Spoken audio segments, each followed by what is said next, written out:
Essere.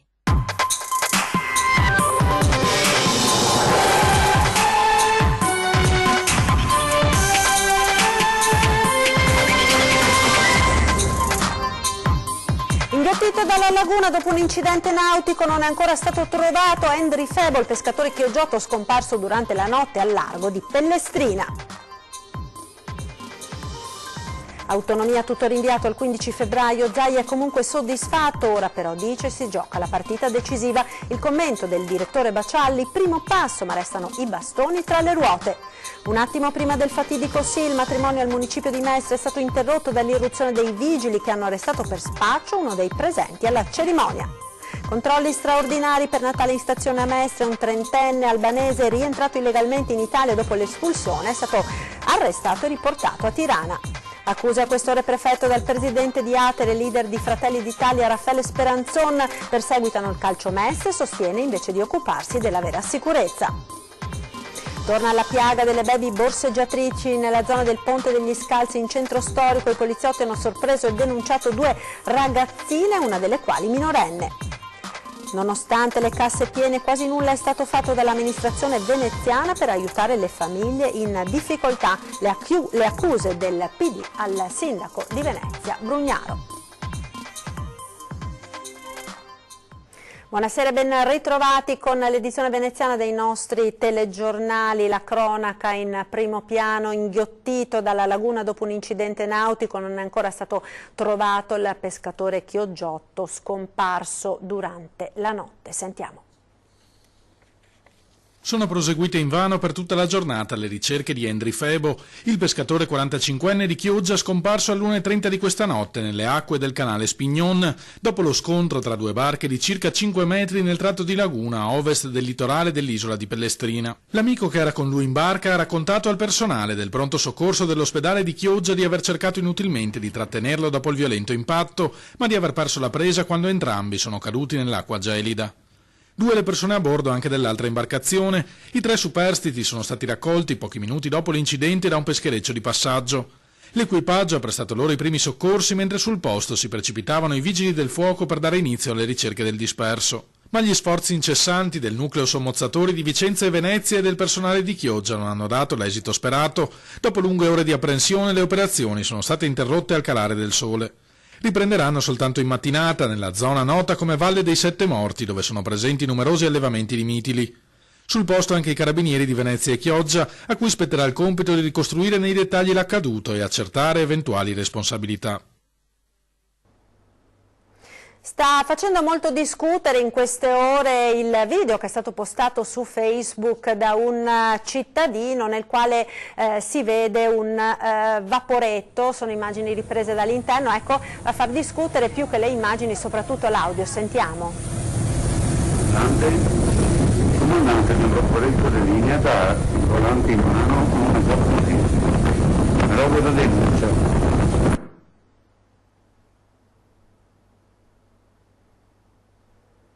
Ecco, appunto l'avete sentito, non è perfetto l'audio, ma appunto il telespettatore dice che il comandante fa guidare il vaporetto ad una turista. Le immagini per la verità non sono assolutamente chiare, fatto sta che il video sta spopolando sui social in queste ore. Ed ora parliamo di autonomia, torniamo a parlare di autonomia del Veneto. Tutto, l'abbiamo sentito già da ieri sera, è stato rinviato al 15 di febbraio. Zaia è comunque soddisfatto, finalmente c'è una data, dice, ma su questo tema la Lega si gioca il consenso. L'autonomia del Veneto, quella nero su bianco, slitta ancora e sulla bozza d'intesa manca il via libera dei ministri 5 Stelle, titolari di alcuni settori cardine rispetto ai quali Venezia vorrebbe maggiore libertà d'azione, a cominciare dalla sanità. Sotto l'albero la Lega e i cittadini non troveranno dunque l'attesa firma del Premier Conte. Dal Carroccio si cerca di guardare più o meno forzatamente il bicchiere mezzo pieno. Il 15 febbraio, data in cui il Presidente del Consiglio dovrebbe sottoscrivere l'accordo, non è così lontana e il governatore Zaia risponde in questo modo quando gli si chiede se il Veneto non sia di fronte all'ennesima presa in giro. Ma decisamente no, visto e considerato che per la prima volta nella storia entra in Consiglio dei Ministri il tema dell'autonomia e viene trattato, e soprattutto c'è una presa di posizione, una dichiarazione del Presidente del Consiglio che dice il 15 febbraio, io entro il 15 febbraio firmerò il provvedimento, per cui sarà sufficiente farsi un cerchietto sul 15 febbraio nel calendario e controllare quando arriverà. Lei dunque ha ancora fiducia nel governo, in questo governo? Io ho fiducia assolutamente in questo governo nel momento in cui mi dà date e mi dà certezza per le firme, se non ce le avessi non ce l'avrei. Istruttoria terminata entro il 15 gennaio, firma come detto entro i 30 giorni seguenti. Zaia si fa a sua volta garante di un passaggio su cui la Lega si gioca buona parte del suo consenso in Veneto.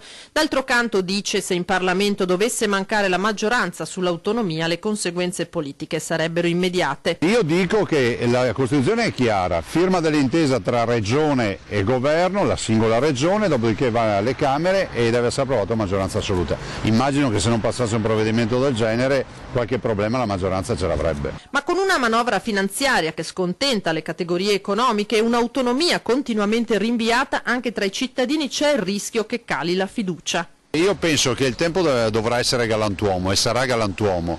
Penso che si dovranno valutare le azioni di governo e una è importante per il nord, per il Veneto, per la Lombardia, per l'Emilia Romagna e per le regioni proprio quella dell'autonomia. Quindi se si parla di consenso, il consenso nasce dal fatto che dà risposta ai bisogni dei cittadini. Il primo bisogno qui da noi è avere l'autonomia. E su questo argomento sentiamo il commento del nostro direttore Luigi Bacialli.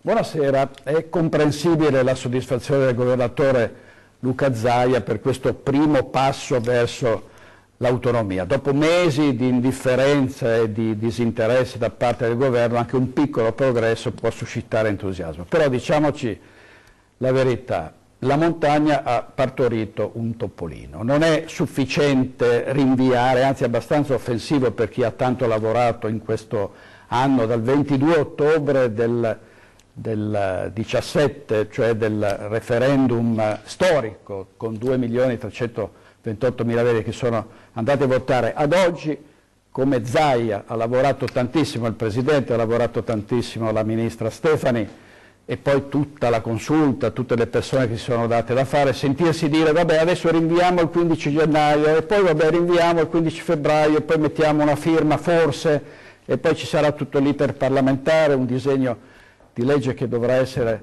approvato dalla maggioranza dei parlamentari. Insomma, siamo ancora fermi e si rischia di andare alle calende greche, con il rischio che con questi chiari di luna poi il governo possa saltare e quindi potrebbe naufragare tutto e tutti questi sforzi sarebbero stati del tutto inutili.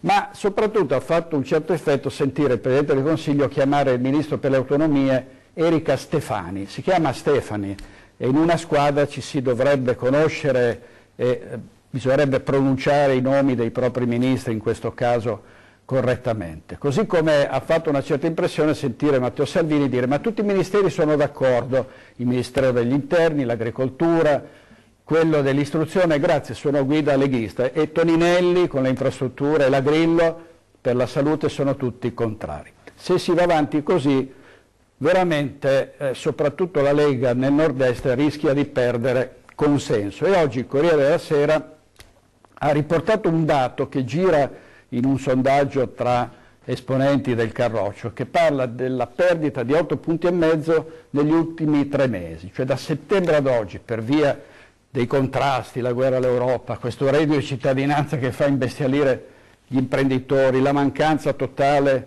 di novità sulla flat tax.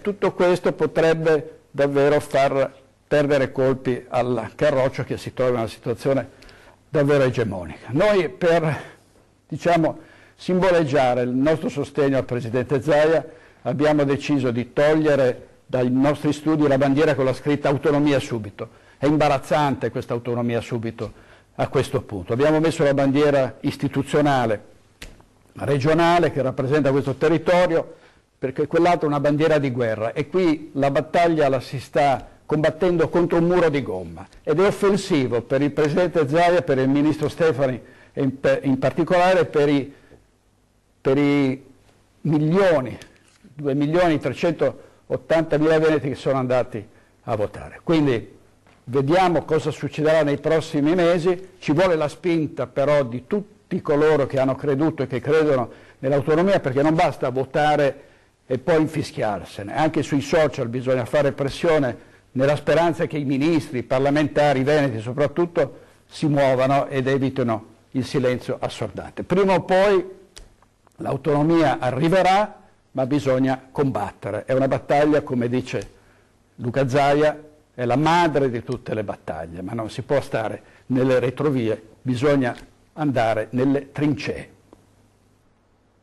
E continuiamo con le notizie di cronaca. I carabinieri di Venezia della stazione di Vigo Novo hanno dato esecuzione questa mattina ad un'ordinanza di custodia cautelare in carcere di obbligo di dimora a carico di 2 soggetti, un pregiudicato di 29 anni romeno ed un 21enne veneto incensurato, accusati in concorso di sequestro di persona e rapina a mano armata ai danni di 2 ventenni. I fatti si erano svolti lo scorso 9 aprile tra Mestre e Fossò, quando i due avevano sequestrato 2 ragazze in via Carossa a Mestre sotto la minaccia di pistola e coltello. Le 2 giovani erano state immobilizzate con fascette in plastica e costrette a salire a bordo di un'auto, quindi rapinate di cellulare e portafoglio, infine condotte in un casolare abbandonato di Fossò. Qui erano state offese e percosse ripetutamente, addirittura minacciate con una bomba carta al fine di far confessare loro una presunta rapina ai danni di una donna componente della banda. Il movente dei gravi fatti,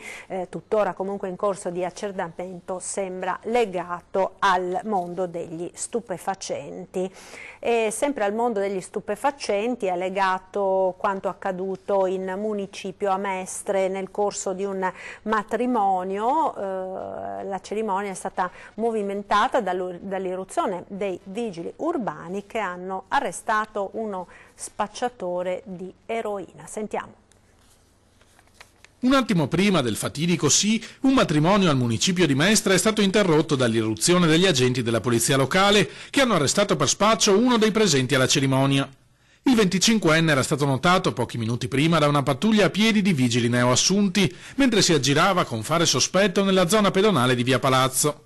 Innervosito alla vista degli agenti, il giovane si è allontanato in una strada laterale, mentre sul posto arrivavano altre pattuglie, tra cui l'unità cinofila antidroga, che ha rintracciato in una aiuola un involucro contenente 7 grammi di eroina in sasso per un valore di circa 500 euro. Nel frattempo lo spacciatore aveva raggiunto un gruppo di conoscenti ed era entrato con loro in municipio per assistere allo sposalizio. Le pattuglie hanno quindi fatto irruzione nella sala matrimoni e arrestato il 25enne, trasferito in cella di sicurezza in attesa della convalida. Controlli straordinari nelle stazioni in occasione del Natale. L'operazione è scattata in tutte le principali città italiane ed in Veneto ha visto l'impiego di 91 agenti e con anche l'intervento di unità cinofile. 315 persone sono state controllate, una di loro è stata arrestata alla stazione di Mestre. Si tratta di un 30enne albanese rientrato illegalmente in Italia dopo essere stato espulso dal nostro paese.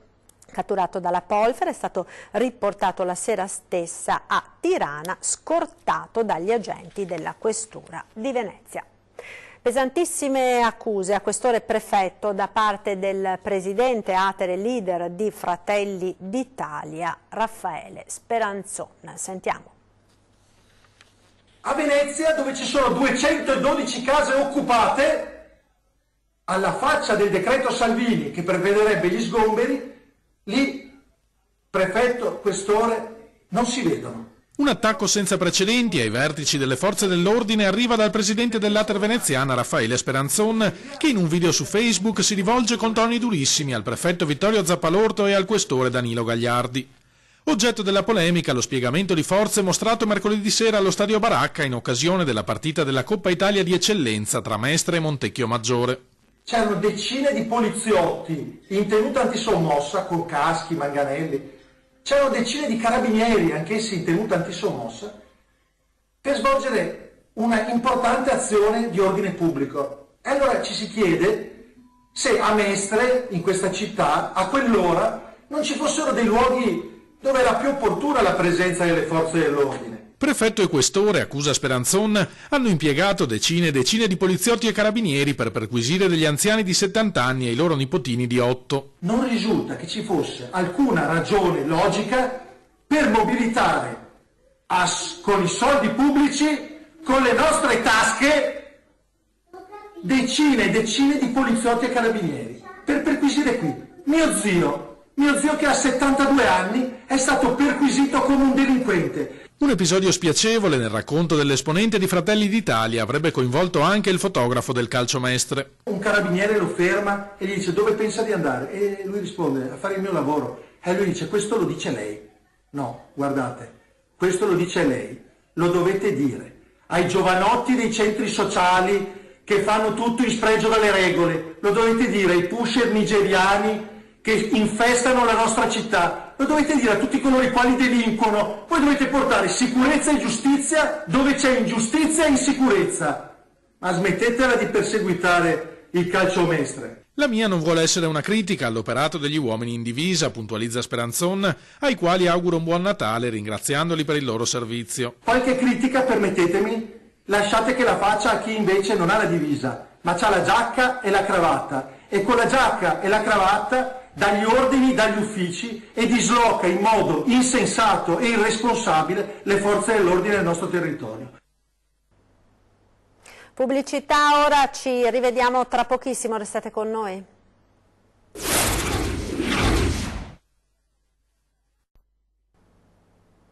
E rieccoci in diretta con l'edizione veneziana dei nostri telegiornali, ancora cronaca perché torna la piaga delle giovani borseggiatrici nella zona della stazione ferroviaria di Venezia. Gli uomini del commissariato San Marco hanno denunciato 2 ragazzine, una delle quali minorenne, che hanno preso di mira prima i turisti in coda all'imbarcadero degli Scalzi, poi una donna asiatica che camminava in direzione del ponte di Calatrava. Gli agenti le hanno colte sul fatto mentre tentavano il furto con destrezza ai danni di quest'ultima e accompagnate in questura per la denuncia. Entrambe avevano una lunghissima fila di precedenti proprio per il reato di borseggio. La politica ora, nonostante una disponibilità economica senza precedenti nelle casse comunali, quasi nulla è stato fatto dall'amministrazione veneziana per aiutare le famiglie in difficoltà. L'accusa al sindaco Luigi Brugnaro dai consiglieri comunali del Partito Democratico. 200 vigili in più rispetto al momento dell'insediamento 3 anni fa del sindaco Luigi Brugnaro e altri 70 in arrivo, la riduzione del 30% della Tari per i negozi di vicinato e del 2,7% per le famiglie, i piani per il nuovo stadio e la riduzione del debito. I risultati dell'amministrazione comunale sono stati rivendicati dal primo cittadino in sede di approvazione del bilancio 2019, ma la valutazione della manovra da parte del PD non è altrettanto positiva. È ancora l'impianto del bilancio fatto da Zapparorto in un momento di grande difficoltà per il bilancio della città, e che adesso invece che le risorse ci sono non c'è attenzione per i più deboli, non c'è attenzione per lo sviluppo della città. Ci sono soldi ancora da spendere del Patto per Venezia finanziato a fine 2016, è inaccettabile che dopo 2 anni un'amministrazione non riesca ancora a spendere quei soldi, e quelli che sono stati messi a bilancio, tra i quali 10 milioni per il turismo, sono utilizzati impropriamente perché dovevano servire per investimenti a nuove tecnologie e sperimentazioni per la gestione dei flussi turistici, e invece solo 2 milioni vanno a quello. Critici i democratici soprattutto per quanto riguarda il sociale. Si poteva e si doveva fare di più per andare incontro alle numerose famiglie in difficoltà nel nostro comune, sostengono, dalle rette degli asili alle tasse comunali, che Tari a parte non hanno visto alcuna significativa riduzione. Noi abbiamo fatto una serie di proposte anche sostenibili. La prima riguardava l'aumento dell'esenzione dell'IRPEF, che attualmente è a 10.000 euro, invece volevamo aumentarla a 12.000 euro, trovando anche i finanziamenti dalla riduzione della scontistica per gli alberghi di Mestre e della tassa di soggiorno. Non è stata accolta. Ed ora per la nostra rubrica dedicata ai presepi, le immagini della bella mostra di natività allestita nell'atrio del municipio di Mestre.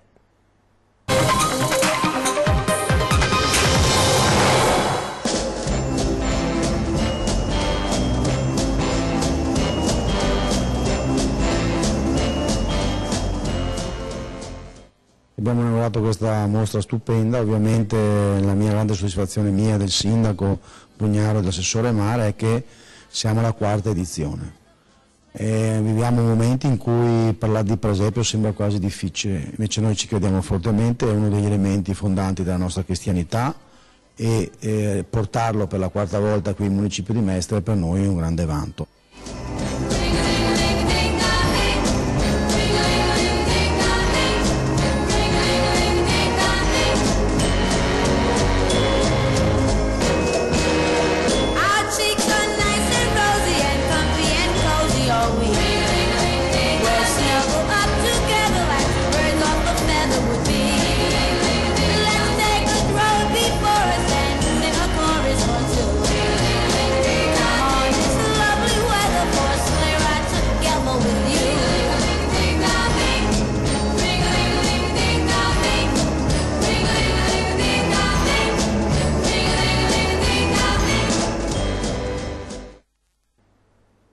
E se anche voi volete partecipare alla nostra rubrica dedicata ai presepi, potete inviarci le immagini della vostra natività oppure segnalare appunto il vostro presepe. La mail è redazione@antena3.it, segreteria telefonica 0422 02 98 351 17 55 340 invece per i messaggi WhatsApp o SMS. Ed è tutto. Io vi ringrazio per essere stati con noi, vi lascio come sempre alle previsioni del tempo. Arrivederci.